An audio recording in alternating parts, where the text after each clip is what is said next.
Bismillahirrahmanirrahim. Assalamualaikum warahmatullahi wabarakatuh. Alhamdulillah rabbil alamin. Salatu wassalamu ala asyrofil anbiya'i wal mursalin sayyidina wa maulana Muhammadin wa ala alihi washabihi ajmain, amma ba'd. Yang saya hormati dosen pengampu atau yang mengajar Bapak Musamin selaku dosen pengampu mata kuliah Manajemen Teknologi Inovasi. Baiklah, di sini saya akan mempresentasikan video atau membuat video mempresentasikan makalah yang berjudul proses dan tahapan manajemen inovasi, yang mana proses dan tahapan manajemen inovasi ini ialah ada 5 pembahasan. Yang pertama itu ideasi produk, inovasi produk, ideasi. Yang kedua itu validasi ide. Yang ketiga itu pengembangan produk. Yang keempat itu implementasi. Yang kelima itu evaluasi dan pembelajaran. Untuk yang pertama itu ideasi. Ideasi adalah proses pengembangan ide-ide baru dan kreatif untuk menciptakan solusi inovatif. Berikut adalah beberapa langkah dalam proses ideasi. Langkah-langkah ideasi yang pertama itu mengidentifikasi masalah atau kesempatan yang ingin diatasi. Yang selanjutnya itu mengumpulkan informasi dan data yang relevan untuk memahami masalah. Pengembangan ide, membangunkan ide-ide baru dan kreatif untuk menciptakan solusi. Evaluasi ide, mengevaluasi ide-ide yang dikembangkan untuk memilih yang paling potensial. Yang selanjutnya itu pengembangan konsep, mengembangkan konsep yang lebih rinci dari ide yang dipilih. Di sini juga ada teknik ideasi. Teknik ideasi itu ada 4. Yang pertama itu brainstorming, teknik pengembangan ide secara kelompok. Mind mapping, teknik pengembangan ide secara visual. Scamper, teknik pengembangan ide dengan menghubungkan, mengadaptasi, memodifikasi, menggantikan, dan mengeliminasi. Yang keempat itu reverse brainstorming, teknik pengembangan ide dan mengembalikan masalah.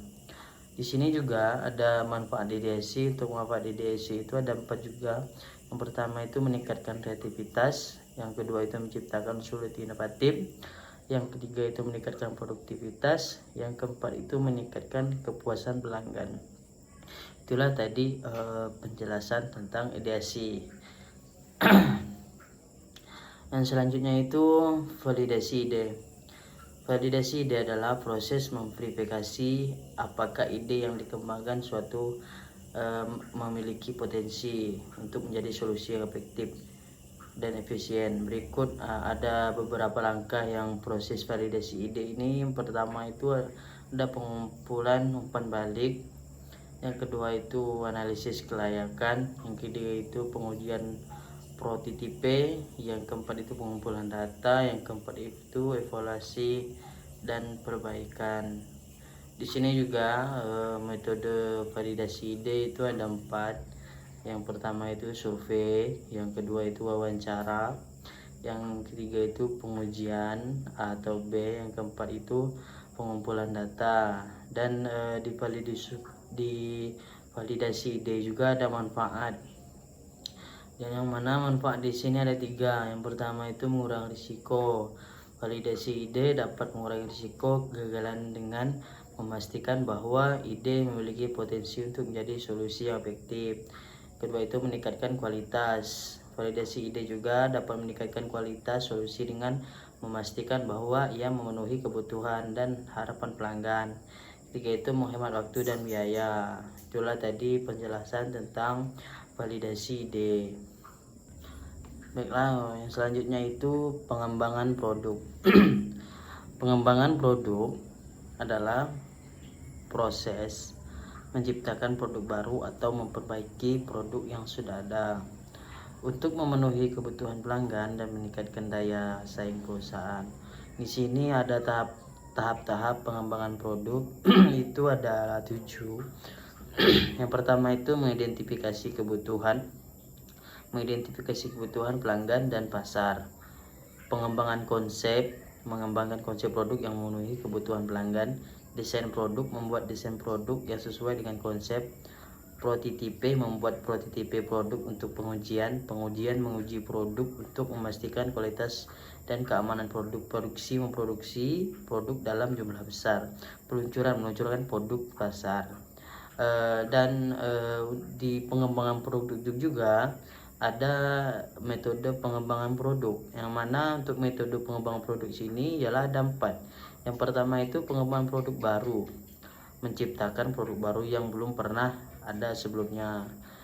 Yang kedua itu pengembangan produk perbaikan, yang mana memperbaiki produk yang sudah ada untuk meningkatkan kualitas dan daya tarik ke pelanggan. Yang selanjutnya itu pengembangan produk modifikasi, yang mana modifikasi produk yang sudah ada untuk memenuhi kebutuhan pelanggan yang berbeda. Yang keempat pengembangan produk penyempurnaan,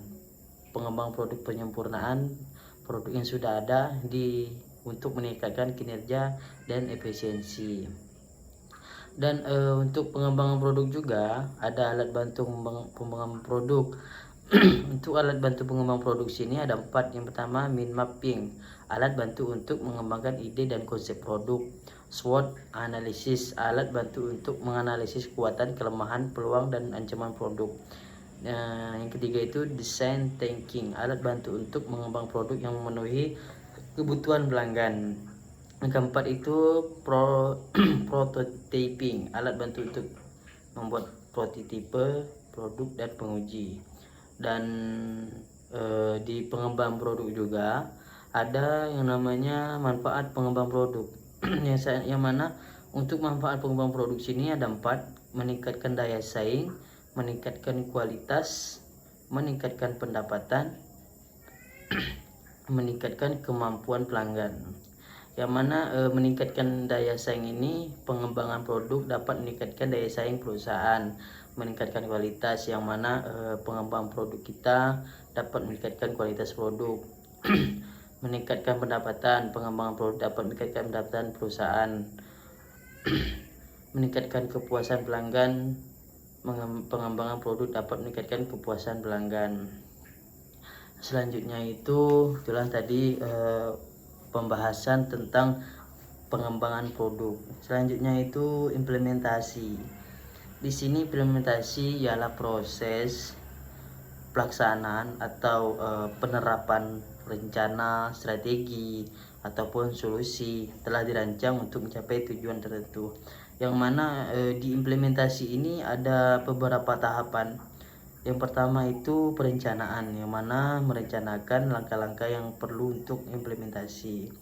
Yang kedua itu pengorganisasian, mengorganisir sumber daya dan tim yang perlu untuk mengimplementasi.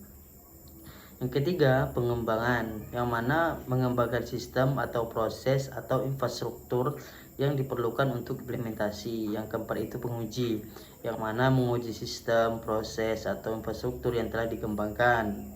Kelima itu meluncurkan sistem, proses dan infrastruktur yang telah dikembangkan. Yang keenam itu pemantauan dan mengevaluasi hasil implementasi. Di sini juga di implementasi juga ada faktor-faktor yang mempengaruhi implementasi. Faktor yang mempengaruhi implementasi itu ada 5. Yang pertama itu ketersediaan sumber daya, yang kedua itu kualitas tim, yang ketiga itu ketersediaan infrastruktur, yang keempat itu kebijakan dan regulasi, yang kelima itu kultur organisasi.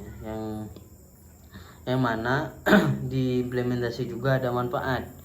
Untuk manfaat implementasi ini ada 5. Yang pertama itu meningkatkan efisiensi, meningkatkan kualitas, yang kedua, yang ketiga meningkatkan pendapatan, yang keempat meningkatkan kepuasan pelanggan, yang kelima itu meningkatkan daya saing. Itulah tadi penjelasan tentang implementasi. Yang terakhir itu pembahasan tentang evaluasi dan pembelajaran, yang mana evaluasi dan pembelajaran ini adalah proses penilaian dan analisis hasil implementasi suatu proyek, program atau kegiatan untuk mengetahui efektivitas, efisiensi dan dampaknya. Tujuan evaluasi dan pembelajaran adalah untuk memperbaiki kinerja, meningkatkan kualitas dan mengidentifikasi peluang perbaikan. Di sini ada tahapan evaluasi dan pembelajaran. Untuk tahapan evaluasi dan pembelajaran itu ada 5. Yang pertama itu pengumpulan data, yang kedua itu analisis data, yang ketiga itu penilaian, yang keempat itu pembelajaran, yang kelima perbaikan. Dimana di evaluasi dan pembelajaran ini juga ada evaluasi dan metode evaluasi dan pembelajaran. Dan yang mana metode evaluasi dan pembelajaran ini ada 4. Yang pertama itu evaluasi formatif, yang kedua itu evaluasi sumatif, yang ketiga itu evaluasi partisipatif, yang keempat itu evaluasi berbasis hasil. Di evaluasi dan pembelajaran juga ada manfaat, yang mana manfaat itu ada 5. Yang pertama itu meningkatkan kualitas, yang kedua itu meningkatkan efektivitas, yang ketiga itu meningkatkan efisiensi, yang keempat itu meningkatkan pembelajaran, yang kelima itu meningkatkan kepuasan stakeholder. Itulah tadi pembahasan makalah yang berjudul